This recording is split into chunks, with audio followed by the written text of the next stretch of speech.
غير بكاس تاع الزيت وزوج حبات تاع بيض خرجت هاد الحلوه، جات بزاف بنينه وتذوب في اليد قبل الفم. تبعوا معايا لا غوسيت، اسهل منها ما كانش. اذا جربتوها ما تنساوش تبعتوا لي تطبيقكم. نبداو بالصلاه والسلام على رسول الله ونفوتوا للوصفه.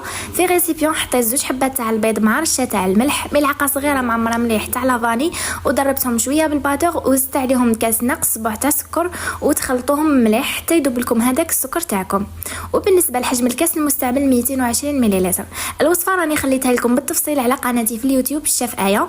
جبت هنا كاس تاع الزيت وحطيت الزيت بالتدريج على 3 دفعات، خلطتهم مليح ومن بعد زدت لهم 2 مغارف كبار تاع النشا او المايزينا وزدت خلطهم مليح. ومن بعد تبداو تلموا في العجينه تاعكم بالفرينه حتى تحصلوا على عجينه تكون طريه وما تلصقش في اليد.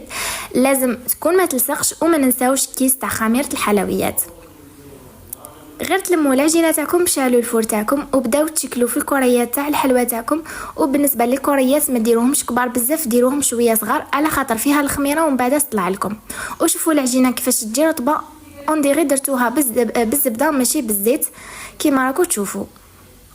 تشكلوهم كريات، حطوا ورق الطهي في سنيوه تاعكم ودخلوهم يطيبوا من التحت وزيدوا تشعلوا عليهم من الفوق. بعد ما طابوا نروحوا نحضروا هذيك لاصوص تاع الشوكولا اللي راح نغطسوا فيها هذا الكاطو. عندي هنا 100 غرام تاع شوكولا مع 4 مغارف كبار تاع الحليب، حطيتهم يذوبوا على النار. وجبت هنايا شويه تاع نواه كوكو او جوز الهند، حطيت الحبه تاعي في الشوكولا وزدت فوتها في هذاك نواه كوكو.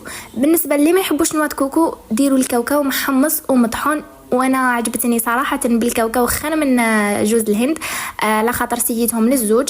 بالكاوكاو جات بزاف بنينه. وهذه هي الوصفه تاع اليوم، خبيوها عندكم تحتاجوها. واذا جربتوها ما تنساوش تبعتوا لي صديقكم.